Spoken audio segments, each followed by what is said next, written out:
Hello, everybody, and welcome to another edition of The Room, the podcast brought to you by LFC Transfer Room. I'm Richie. I'll be one of your hosts today, and I'll be joined by Alex. Alex, how are you today? I'm doing all right today. I hate the off season. I'm so incredibly bored with no football, and I can't really get into international. So just keeping up to date with the news, seeing if anything can interest me. So yeah, not too bad.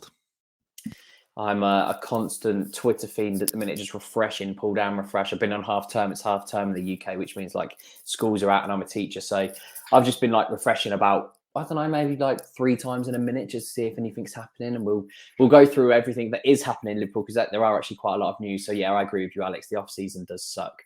Rigo, how are things with you? Not too bad. Much in the same vein as you, Richie. I'm constantly on my football group list there, refreshing the stream, and once in a while checking in on Fabrizio. But yeah, a little slow going, but thankfully there have been some matches to keep myself busy.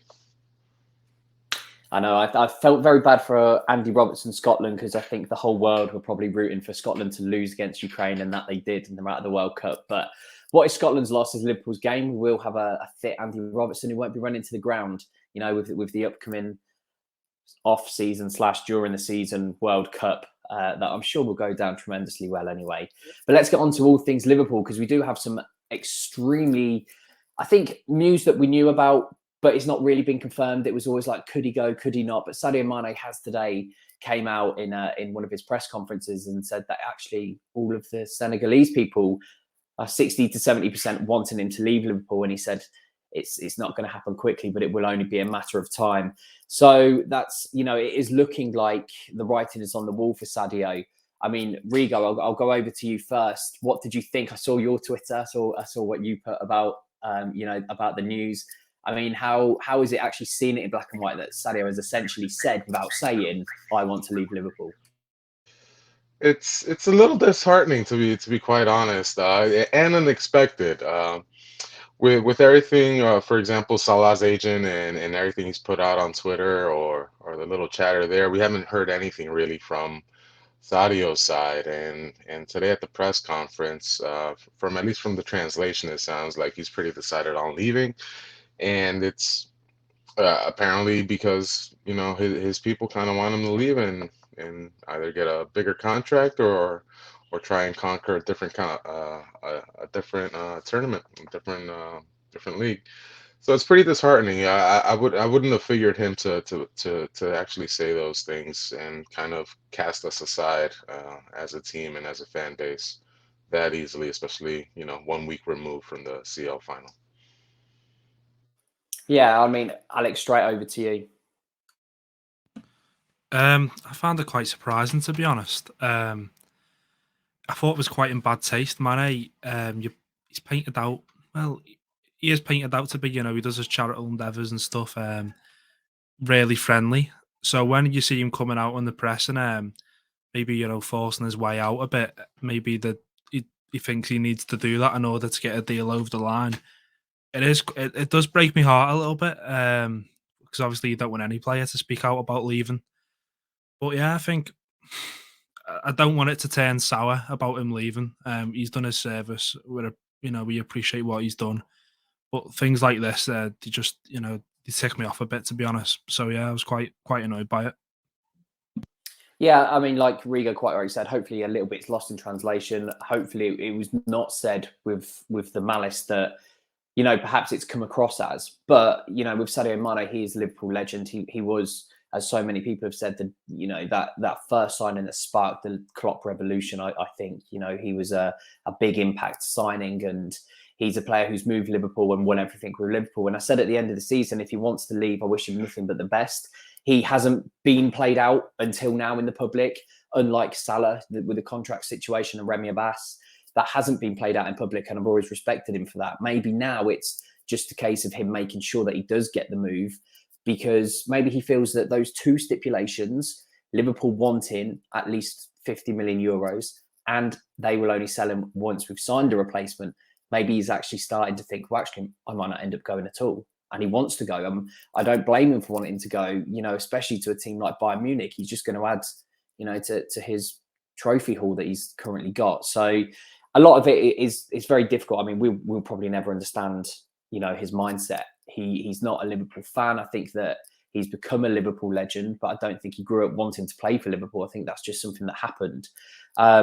So like many before him, Liverpool Football Club will always be here. And I wish him nothing but the best. As I said, he's been a fantastic servant to the club. And, I generally thought that he was a signing really to spark the revolution.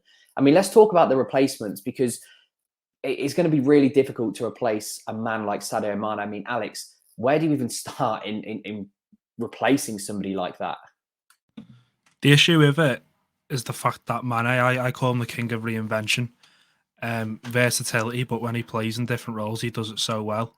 And there's not many players out there you can find who can do that in football. I ran a poll on Twitter, threw a few options out there. Nunez has been tipped, but for me, he's a different sort of player. I think we'd have to maybe adapt our style a bit to suit him.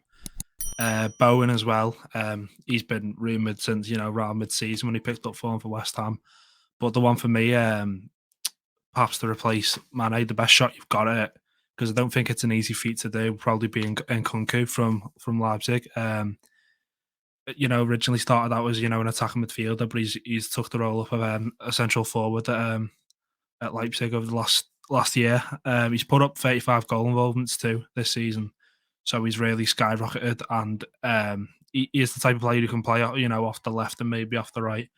But I don't think it's going to be easy, and it's put me a bit on edge about this transfer window, because there's not anyone out there. The fact that everyone's got a different opinion, they're flicking through who might be the best, I think it just is credit to Mane, and it shows how hard this is actually going to be to do.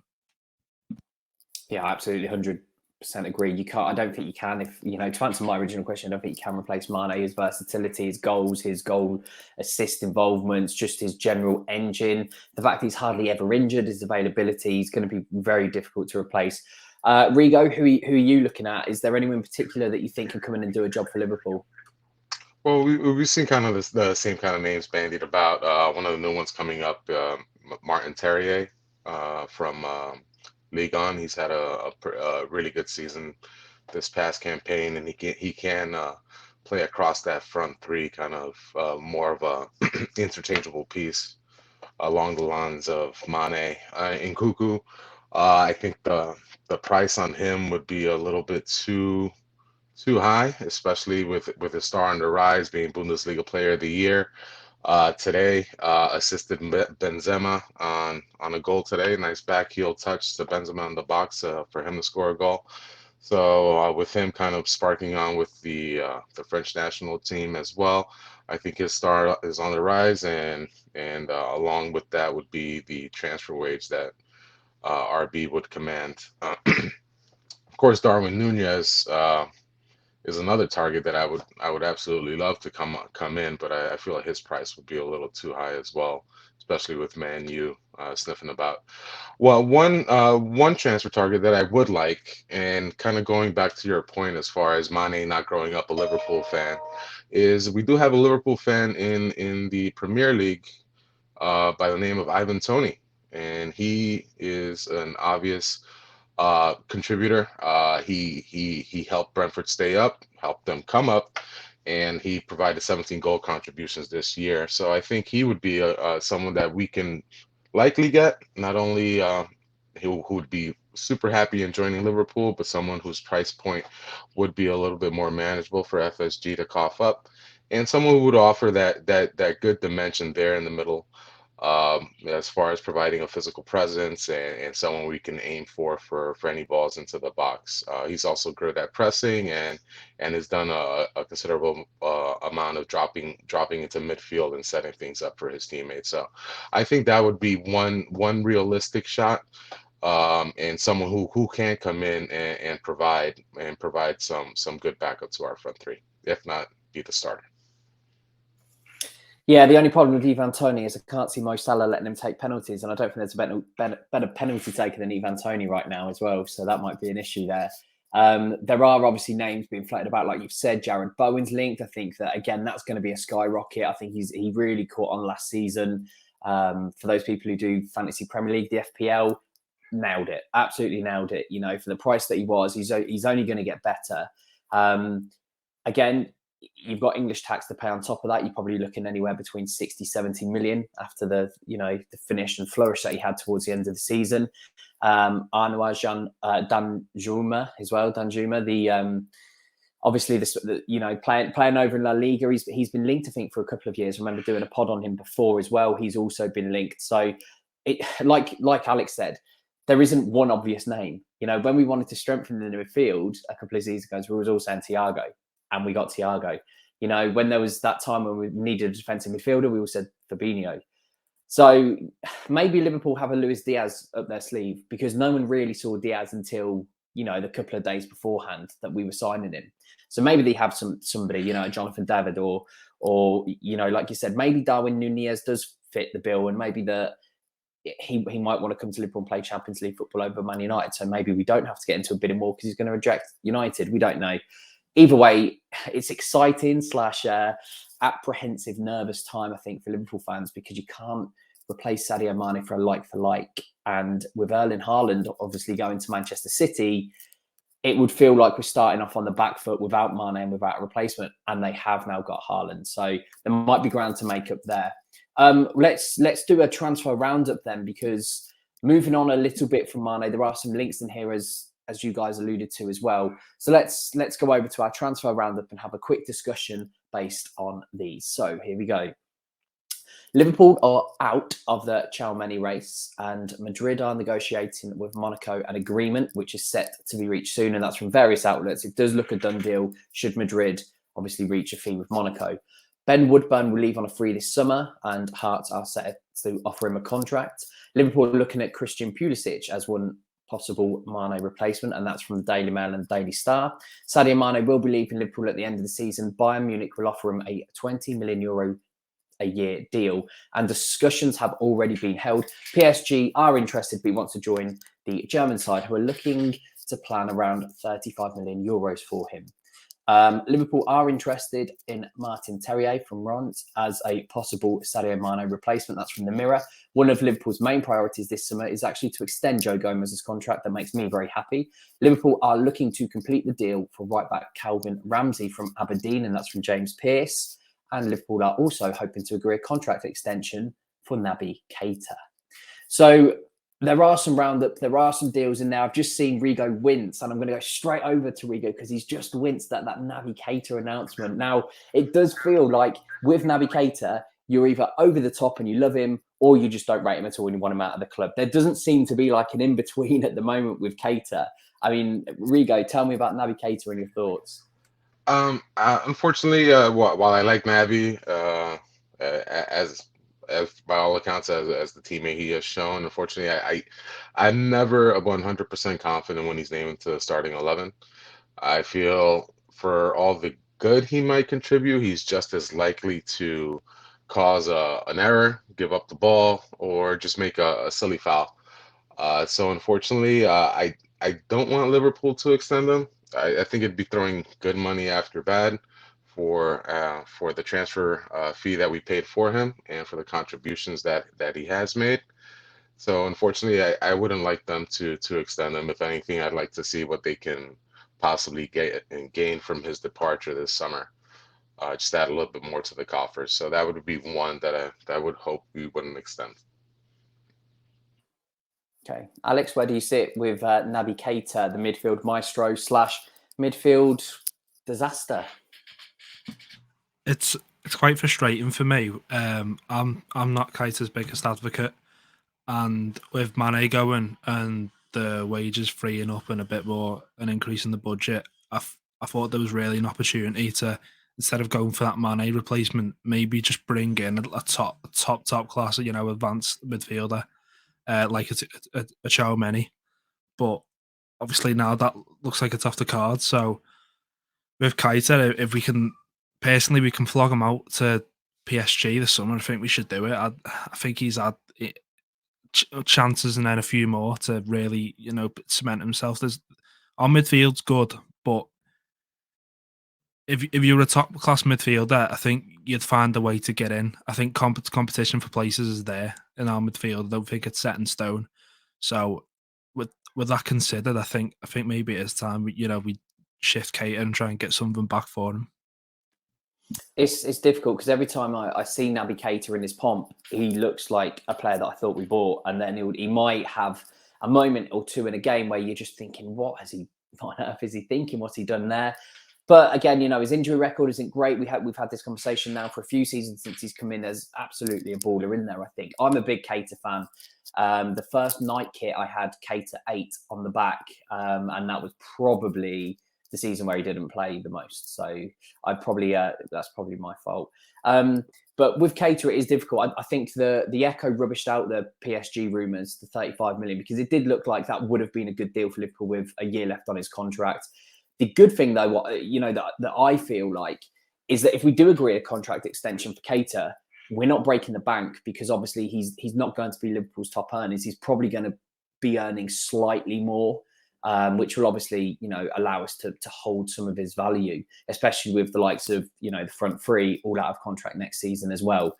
So I think with Ox leaving and with Jones and Elliott not quite ready for too much game time yet, I think it'd be a good idea to hold on to Keita if there are no willing bidders at this moment in time. But yeah, I mean, listen, there's an absolute player in there, and I do hope that Keita finds his form, because, as you guys quite rightly said, there's room there in that midfield for someone to really put a stamp on that third midfield spot, and someone needs to do that and step up this season. Just quickly, we have actually got some breaking news, and that is that one Darwin Nunez is understood to have favoured Liverpool up to now in the race to sign him between, and apparently it's only between two clubs, Liverpool and Manchester United. Now, Manchester United can offer him all of the money in the world, and they will offer him far more than what Liverpool will do, no doubt, because they're starting a new revolution, they're starting a new era under Ten Hag. But does he want success? Does he want to be in Champions League finals, in Premiership title races, in domestic cup finals? Or does he want the money? He's 22 years old. I think that he is going to, I'd hope that he skyrockets. He might be, one of the players that Klopp has done so many times, or had so many times, just someone on the cusp of brilliance, and then he propels upwards under Klopp. I think he is the type of player who can do that. I've seen on Twitter people are likening him to Lewandowski. I think he's a very, very, very long way off that. But if anyone can bring that out of him, that is Jurgen Klopp. So, I mean, let's spend 5 minutes on Darwin Nunez. And Alex, I mean, what is Darwin Nunez to you? It was very impressive at Anfield, I thought, and obviously away in Benfica too. What is he to you, and what does he bring to this Liverpool team should Liverpool go out and actually try and attempt to sign him? Firstly, I think it's a huge credit to Klopp that someone now favours us over United and their financial might and their position in football, really. I'm not surprised that he favours Liverpool. I think United it's a risk at this point. They've had manager after manager come in, and it's not worked up to this point. And I think that they're starting to really lose trust every time this new process happens. So I'm glad that he does favour Liverpool, and I think if he were to come in, he is a bit more unique to the rest of the front three. Maybe slightly more dynamic. He's got a physical presence about him, which a lot of people argue that we do lack at times.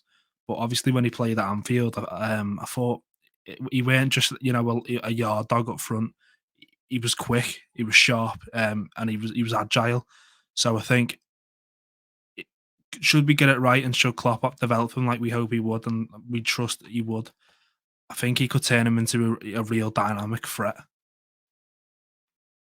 I mean, this is also coming from Miguel Delaney as well, right, for Indie Sports. So it's a reliable source that it's coming from, which obviously gives us hope, because obviously, this is the transfer window where every Tom, Dick and Harry are going to be linked to every single club under the world.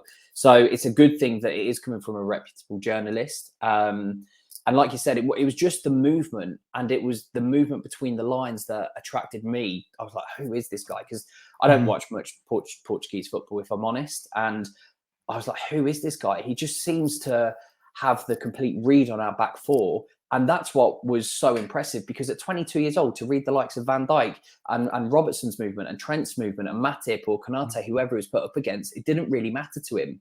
You know, he looked like an absolute beast. And imagine Trent, Robbo whipping those balls in that they very famously do. And this time, they don't have Firmino or Jota, who is actually amazing in the air, but they actually have a target man now to aim at. You know, with the likes of whoever it is, whether it's Diaz, whether it's Jota, whether it's Salah running off him as well, remember, you know, it might be a different way now for Liverpool to actually... the plan B that we always had with Origi might now be plan A. You know, pinging the balls up, Van Dijk can hit them and Thiago can hit them at any given moment. So, Rigo, over to you.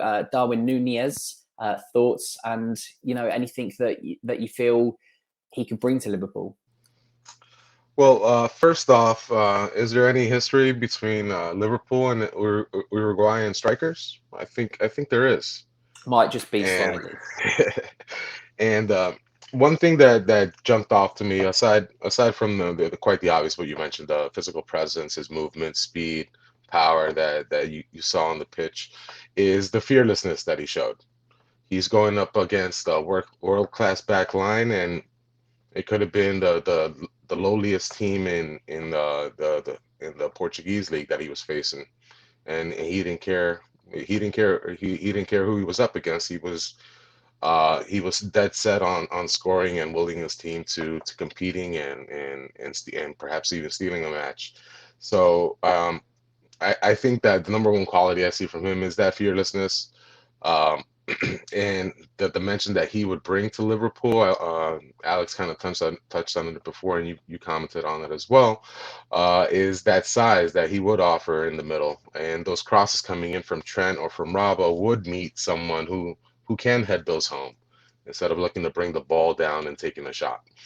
So I think he would definitely be a great addition. A front line of Diaz, Nunez, and Salah, I think would be tremendous. I think he'd bring young legs to the squad as well, someone who can press right up from the middle.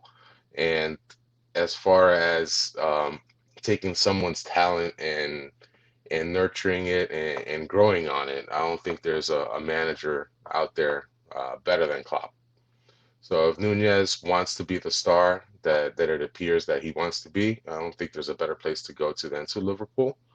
Especially considering the other option being Man U. You still have Ronaldo there who's going to want the ball. You have a lot of personalities on that team still. And even between Rashford and Sancho up in that front line, where is Nunez's place there? You know, is he benching Ronaldo for him? I mean, there's an easier path, I would think, to starting and starring if he were to come to Liverpool. If I can add there to Rigo, I think Nunez might have saw that game as a chance to put himself in the shop window and put himself right in the eye of Klopp, which takes balls to do, especially at Anfield as well. And there's always a lot of calls with Liverpool when the chance creation isn't exactly there to, why don't we have a number 10? Why don't we do this? The matter is, our creations from wide, from our fullbacks, and adding someone who is good in the air and who is fearless and who is dynamic is only going to implement one more potential source of goals. And that's starting to really sway me on this, on this potential deal. Yeah, I mean, we're bigging him up. I'm going to carry on because he's played 28 games in Premier Liga, which is obviously the Portuguese league. He scored 26 goals and registered 4 assists. Now you think, wow, it's the Portuguese league. You know, it's not downgrading. It's not the Premier League. So let's look at the Champions League. 10 matches played and 6 goals. So he does it against the elite. He did it against Liverpool. He can do it against the elite. But something that stands out the most is his non-penalty goals. He's in the 97th percentile for non-penalty goals. He's not a penalty goal scorer. He's not registering 10 of those 26 from the spot. You know, he's in the 97th percentile, which means he's around about 0.75 goals per 90, which is pretty impressive. You know, and he's 22. You know, that's another, feather in his cap, because we know that FSG is risk-free for them. Now, we talk about the fee. And if we're going to go up against Manchester United, we're not going to outbid Manchester United. We'll match Manchester United, but we won't outbid them. And Liverpool don't get into bidding wars, I don't believe. I think we saw that with Mane And, Liverpool will probably match them if there is a deal to be had. But then again, they won't be held to ransom. So Benfica will have to be quite smart on what they do here. However, if Benfica are rumoured to be looking for around about 80 million euros, that for a 22-year-old, it might seem like a lot all in one go, but it's not if Nunez is that type of player that Klopp can bring out, because no matter what happens, even if he does want to move on in 3 or 4 years and he wants to go to La Liga or he wants to go to Barcelona and follow Luis Suarez's trajectory, then we're still going to get a lot of money for him because he's not even in his prime by then, hopefully. So, it is a high risk, but there could also be a very, very high reward there. And if he does have any ambition about him, and if Liverpool are serious about it, because we haven't, heard anything from the Liverpool camp yet about whether this interest is real. Hopefully he'll go to Liverpool rather than Manchester United, for all of the right reasons. They're a long way off Liverpool. He could come in and win silverware straight away and one of, if not the best managers in the world right now. So we've bigged up Darwin Nunez. He'll hopefully come to Liverpool. And if he goes to Manchester United, guys, just ignore everything that we've talked about for the last 6-7 minutes and he'll all be fine. Hopefully he would have turned off as soon as we started talking about him anyway. But it won't come to that, I'm sure. Listen, let's talk about one more bit of business. And it seems to be what we've talked about all season, and that is this Mohamed Salah's contract. It's come out in the news that he is happy to stay at Liverpool for next season. However, he is willing to leave on a free next season and then next summer. And it could be to a Premier League rival. I'm not saying anything on this matter. I'll go straight over to Alex for your thoughts. I think it's all talk. I'm hoping that his agent doesn't listen to this and I don't wind him up. But I think to me, it's a clear ploy to try and ramp up the pressure on Liverpool to, renew that contract and give him what he wants. I can't see him going to any other Premier League team. Who would really take him? He won't go to United. Let's face it. City, they look like they've stocked up now in the forward line. Chelsea, he's been there once, and look how well they've done with re-signing Lukaku. I don't think if they're smart enough, they won't go down that route of re-signing players, even though Salah has proven quality. If he's going anywhere, he's most likely going to go Madrid. But I think that Premier League thing is he sort of sold himself a bit. It's completely unrealistic to me for him to do that.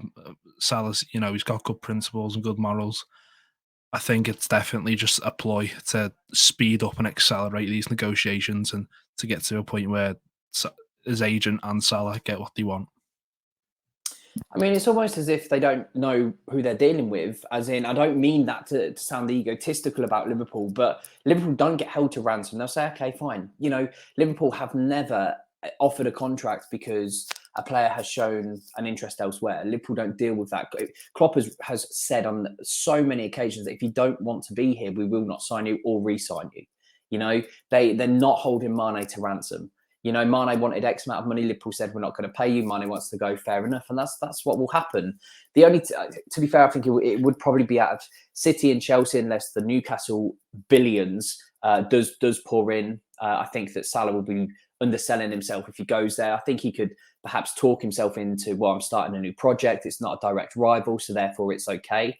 But that's probably maybe a step too far. He wants to win silverware at the end of the day. We know what he wants to win, and I think Chelsea and City are the only two teams in the Premier League who could rival Liverpool for silverware, if I'm honest. So he's so used to City winning the title and calling it Cityware. How sad. What has life become? Rigo, thoughts on Salah? I think honestly, him going to Premier League team would be worse than the comments that Mane made earlier today. I think if Salah really wants to go down as one of the most historical Premier League players, which is he's on a trajectory to reach towards now, I think the only move, honestly, is to remain with Liverpool. If he were to go to another team, it most likely will not be one of the top 4 teams. Just for the simple fact they kind of have those positions wrapped up. The age that he's coming into at this point as well would be a factor. But you never know. The dark horse, as Alex mentioned, or Richie mentioned as well, Newcastle obviously can pay him through the nose everything that he wants. But again, it's what these players want from their career, whether they want to be winners or whether they want to just get paid. They kind of have to balance that, and tilting in our favor, I think, is the ability to offer a champion or a team that will be contending for all the trophies, as we just saw this past season. So it's in their hands. Our wage structure is pretty much set. I know a lot of it's based on achieving certain thresholds and team success. So I mean, it's depending on what they want. But if they want success on the pitch, then Anfield's the place to be. I think you can connect the dots here as well. Salah, he's a talker. He's always on social media talking about accolades and achievements and desire. We seen it the other day when he came out on Twitter and he was like, "I'd swap everything to redo that final." If he really means that, why would you step down or aside in the Premier League?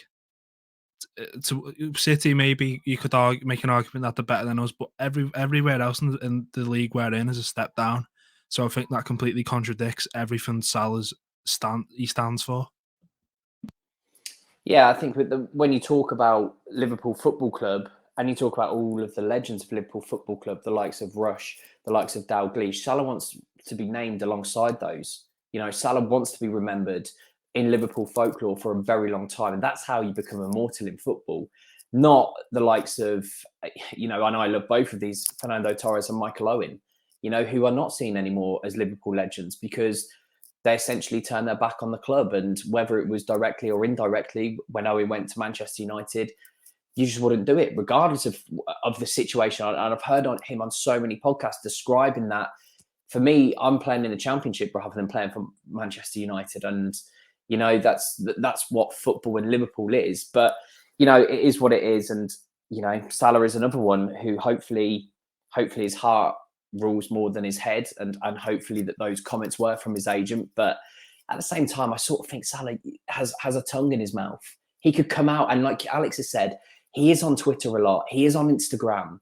He could come out and say, no, I do want to stay here. You know, I'm not going to go to a Premier League rival, you know, and I know that it's a game that the agent will play and it's for the best of Salah. But, you know, I looked at that and it just leaves a bad taste in my mouth, if I'm honest, to read things like that. Now, if he's saying he'll go away next season to Real Madrid, to Paris Saint-Germain, you know, anywhere else, then I can't, you wouldn't knock him. If Liverpool are not paying him what he thinks he's worth, he's going to go and get it somewhere else. But to say that he's happy to go to a rival, it just leaves a bit of a sour taste. Now, maybe that's just because I'm biased being a Liverpool fan, but that's how I feel. Anyway, let's end on a positive note. One player to sign this window, realistically. Okay, I've just given you guys this. This was not pre-planned. It's going to be very, very difficult, but a realistic signing for this summer. I'll go and Rigo sort of rubbish this out earlier, but Nkunku was the one for me. I think that he's absolutely spot on though with how much he would perhaps cost, but I think Nkunku was the one for me. I think realistically it is one that Liverpool could get over the line if they're willing to put up a lot of money. So I'll go there. Again, you guys can follow that, or I've just put you both on the spot. Alex, you've left your mic unmuted, so I'm going straight over to you first. For me, the one I'd like to see is Nkunku as well. But I think I've been swayed during this podcast to consider Darwin Nunez a bit more. So I'm torn, but I think if we're going to go like for like replacement for Mane, I'd like to see Nkunku the most. Yeah. Okay. Over to you, Rigo. As far as signing I'd like, there's two. Two pipe dreams. One would be Jude Bellingham, but that's obvious. I don't think that's happening this year at all. He would be my number one just because he's English and on top of everything else that he does on the pitch. But the other one would be Darwin Nunez. Now that Tchouaméni's out the fold, going to Real Madrid, I think Nunez would help us have the firepower necessary to not end up scoreless in 3 finals and have a lot more chances to beat our scoring record that we did this year. So I think Darwin Nunez would be my pick and my most desired player at this moment. Yeah, I think it's a very good pick as well. If I'm honest, we've cried out I think for an out-and-out striker at times, throughout the Klopp tenure, only at times because we're a goal-scoring machines, but sometimes, as you said, in the big games, it does feel like we do need someone just to grab the game by the scruff of the neck. And when Salah can't do it or Mane can't do it, that's who we need. So listen, Darwin Nunez, if you are listening, which I'm sure you are, and Julian Ward, if you're listening as well, let's do a deal. Let's get it done. And we'll all be happy bunnies. So thank you, though, for everybody who has listened along the way. And that wraps up another episode of The Room, the podcast brought to you by LFC Transfer Room. Thank you to Alex. Thank you to Rigo as well for joining. And we'll see you all down the line next week. And as always, up the Reds.